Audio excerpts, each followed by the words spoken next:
नमस्कार, खबरों की खबर में आपका स्वागत है। चुनाव के कैंपेन के दौरान एक हादसे को हमला करार देना और उसके ऊपर राजनीतिक रोटियां सेकना ममता बनर्जी और तृणमूल कांग्रेस के लिए काफी महंगा साबित हो रहा है, क्योंकि धीरे धीरे करके एक एक झूठ जो ममता बनर्जी और तृणमूल कांग्रेस परोसने की कोशिश में जुटी हुई थी, वो सारे झूठ अब पकड़े जा रहे हैं। डॉक्टरों ने क्या कहा, डॉक्टर की रिपोर्ट क्या आई है, इंजरी है या नहीं है, विपक्ष क्या कर रहा है, भारतीय जनता पार्टी क्या आरोप लगा रही है, इलेक्शन कमीशन क्या एक्शन ले रहा है, और तो और गृह मंत्रालय की तरफ से, अमित शाह की तरफ से क्या एक्शन लिया जा रहा है, उसके बारे में कुछ डिटेल हमारे पास है, जिसे आप सुनेंगे तो आपको समझ में आ जाएगा कि किस तरीके से ये प्रशांत किशोर की ये नौटंकी पूरी तरीके से बंगाल में फेल हो गई है। दरअसल ममता बनर्जी इतनी ज्यादा बैकफुट पर चली गई है कि आज उन्हें हॉस्पिटल के बेड से ही उनको एक वीडियो रिलीज करना पड़ा, वो भी आनन फानन, क्योंकि तृणमूल कांग्रेस के जो कार्यकर्ता वो तांडव करना शुरू कर दिया था। इन लोगों ने सड़कों को जाम करना शुरू कर दिया था, मारपीट शुरू हो गई थी, कहीं कहीं गोलियां भी चल गई। तो कहने का मतलब यह है कि आपने भावनाओं को भड़काने की कोशिश की, आपने सिंपैथी लेने की कोशिश की, एक हारी हुई बाजी को जीत में बदलने के लिए आपने ये तिकड़मबाजी की। लेकिन इसका इंपैक्ट ये हो गया कि तृणमूल कांग्रेस के जो कार्यकर्ता, उन्हें सचमुच ये लगने लग गया कि ममता बनर्जी के ऊपर कोई बहुत बड़ा हमला हुआ है, और इसलिए उनकी भावनाएं भड़क गई। और आज सवेरे से बंगाल के अलग अलग शहरों में तृणमूल कांग्रेस के कार्यकर्ताओं की गुंडेगर्दी वो तमाम जगह पे देखी जा रही है। अब इसे रोकना जरूरी था, क्योंकि एक तरफ टेलीविजन पे उस हादसे की पूरी सच्चाई सामने आ रही थी और दूसरी तरफ तृणमूल कांग्रेस के कार्यकर्ताओं का तांडव चल रहा था, और बंगाल की जनता ये सब कुछ समझ रही थी कि ये ममता बनर्जी क्या खेल खेलना चाह रही थी। ये खेला होबे, ये उसी तरह का एक खेला होबे चल रहा था। लेकिन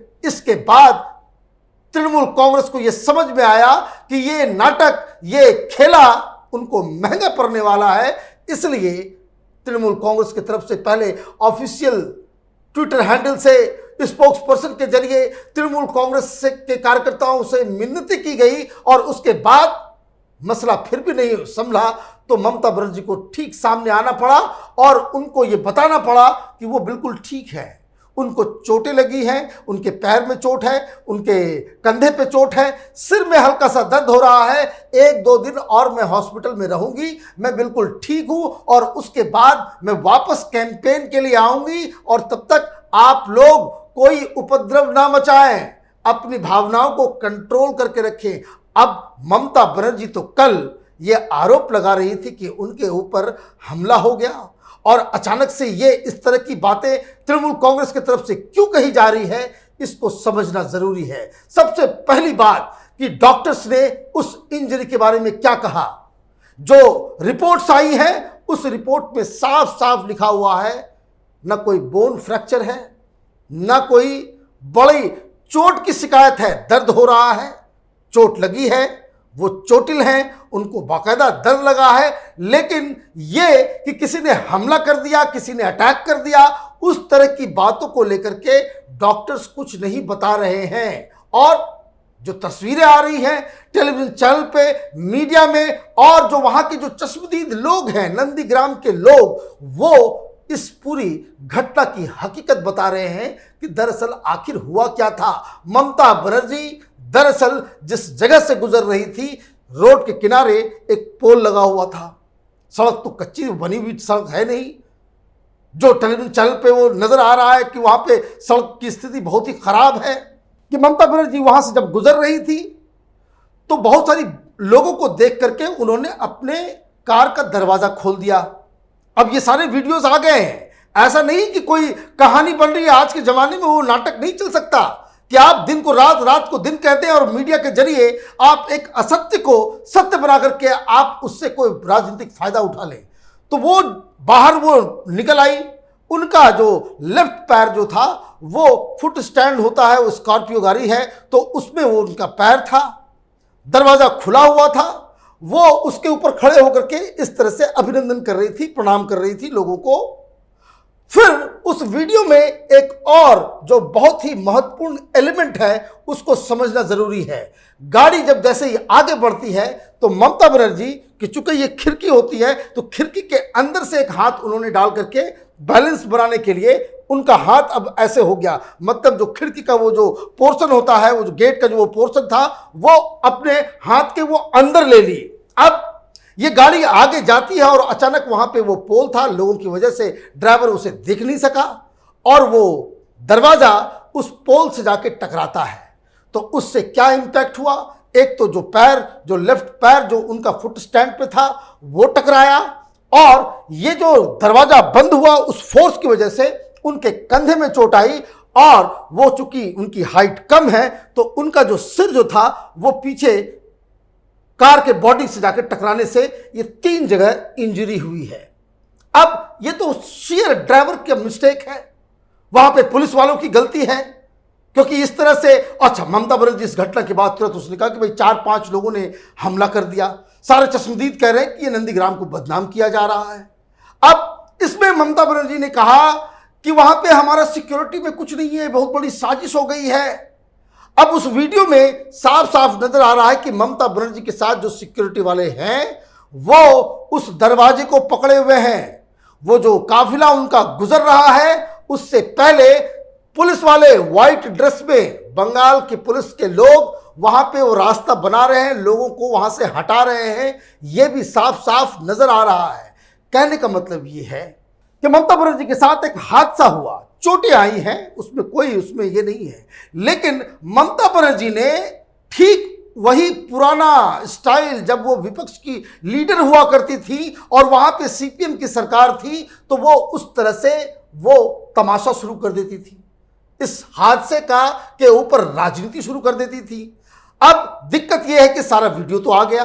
अब ममता बनर्जी को 3 जगह चोटें आई हैं, वो जल्दी रिकवर हो, वो इंपॉर्टेंट लीडर हैं, बिना उनके बंगाल के चुनाव में मज़ा भी नहीं आएगा, वो मुख्यमंत्री हैं और वो कैंपेन में भी मज़ा नहीं आएगा। और इसलिए ममता बनर्जी की तरफ से ये एक जो बयानबाजी शुरू कर दी गई और इसको चुनावी तौर पे इसको भुनाने की जो कोशिश की गई, तो उसको लेकर के बड़ा बवाल मच गया है बंगाल की राजनीति में, और दिल्ली में बैठे सारे लोग यहाँ पे करने लग गए ये तो हमला हो गया, बिना किसी चीज को जाने, ग्राउंड पे समझे हुए। और आज स्थिति ये है कि बंगाल के लोग ये इस बात को अच्छी तरीके से समझ चुके हैं कि ममता बनर्जी को जो चोटें आई हैं वो वहां पे मौजूद पुलिस वाले और उनके ड्राइवर की गलती से चोट आई है, वहां उनके ऊपर कोई हमला नहीं हुआ है। और अब सवाल ये उठ रहा है कि इसके बाद आपने घेरना शुरू कर दिया, आपने बीजेपी को बदनाम कर दिया, बीजेपी के ऊपर आपने आरोप लगा दिया कि वो उनके लोग थे, वो हमला कर दिया। अब यहां पे 3-4 जो बहुत ही महत्वपूर्ण एलिमेंट है, अगर वहां पे सिक्योरिटी लैप्स हुआ है तो वो क्या ये डिमांड कर रही है कि जो तमाम लोग जो सिक्योरिटी में लगे हुए थे सबको सस्पेंड किया जाए? इलेक्शन कमीशन के पास मसला गया है, डीएम से, वहां के रिटर्निंग ऑफिसर से, और जो ऑब्जर्वर्स हैं उनसे रिपोर्ट मांगी गई है। फ्राइडे को यह रिपोर्ट दी जाएगी। अगर कोई भी शख्स इस हादसा के ऊपर कंसर्न है, उसको यह डिमांड करना चाहिए कि उस सिक्योरिटी में लगे तमाम लोग इमीडिएटली सस्पेंड कर दिए चाहिए। एक मुख्यमंत्री के ऊपर इस तरीके से वो किसी इस तरह की घटना के शिकार हो जाए तो ये तो अक्षम्य है। तीसरी जो अहम बात है कि क्या इलेक्शन कमीशन के सामने जाकर के तृणमूल कांग्रेस के लोगों ने ये डिमांड किया कि जो लोग इसमें शामिल हैं, जो पुलिस अधिकारी, जो सिक्योरिटी वाले, जो लोग ममता बनर्जी की सुरक्षा के जिम्मेदार हैं, क्या उनके खिलाफ कार्रवाई हो? ऐसी मांग क्या टीएमसी ने की है? नहीं की है। क्यों नहीं की? ये बड़ा सवाल है कि ममता बनर्जी की पार्टी की तरफ से लोग इलेक्शन कमीशन तो चले गए, लेकिन इलेक्शन कमीशन में इन्होंने जाकर के क्या कहा? ये वही बातें हैं जो कल हमने वीडियो में बनाया था कि भाई ये तो बहुत ही बेकार, इलेक्शन कमीशन जो है वो बायस्ड है। आपने क्या किया? आपने पहले एक हादसा होता है, आप अपने अपोनेंट को फंसाने की कोशिश करते हैं, वीडियो आ जाता है, सच्चाई सामने आ जाती है, आपकी सारी पोल पट्टी जब खुलने लगती है तो आप गोल पोस्ट को बदल देते हो। आप सीधे अब इलेक्शन कमीशन के ऊपर आप हमलावर हो गए कि इलेक्शन कमीशन ने तो पहले वहाँ के एडीजी लॉ एंड ऑर्डर को बदल दिया, फिर वहाँ के डीजीपी को बदल दिया। ये किस तरह से इलेक्शन कमीशन जो है बिल्कुल बायस्ड है। मतलब ये कि आप एक हादसे के ऊपर इस तरह की राजनीति करेंगे और आप ये चाहेंगे कि भाई देश की जनता जो है वो इस झूठ को सच मान ले और आपकी दलीलों को समझ ले। और इतना सब कुछ हो भी रहा है तो अचानक से मालूम चलता है कि आपके जो कार्यकर्ता हैं वो रोड पे तांडव कर रहे हैं। वो अपना काम उन्होंने शुरू कर दिया जो करने में मास्टर हैं, दंगा भड़का रहे हैं, रोड जाम कर रहे हैं, आगजनी कर रहे हैं, गोलियां चला रहे हैं। मतलब ये है कि तृणमूल कांग्रेस के जो सारे रणनीतिकार हैं, ये प्रशांत किशोर, ये इस तरह के ड्रामा करने में जो सबसे एक्सपर्ट हैं, उनको अब ये लगने लगा कि उनके हाथ से सिचुएशन बाहर निकल रहा है। वो उस तरह का बवाल नहीं मचा पाएंगे क्योंकि जो चश्मदीद हैं, जो वहां के लोग हैं, जो मीडिया रिपोर्टिंग हो रही है वो इनके खिलाफ जा रही है। अगर कोई लोग नजर आते, कोई धक्का मुक्की का अगर कोई सीन भी होता तब तो सिंपैथी क्रिएट किया जा सकता था, लेकिन ये बिल्कुल एक सफेद झूठ के ऊपर आप सिंपैथी कैसे लोगे? ममता बनर्जी एक बहुत ही परिपक्व लीडर है। वो कोई राहुल गांधी नहीं है कि जिनको जमीन से कोई जुड़ाव नहीं है, उनका वास्ता नहीं है। वो सारी चीजों को समझ रही हैं और ये भी जान रही हैं कि स्थिति ठीक नहीं है और इसलिए उन्होंने ये कोशिश की।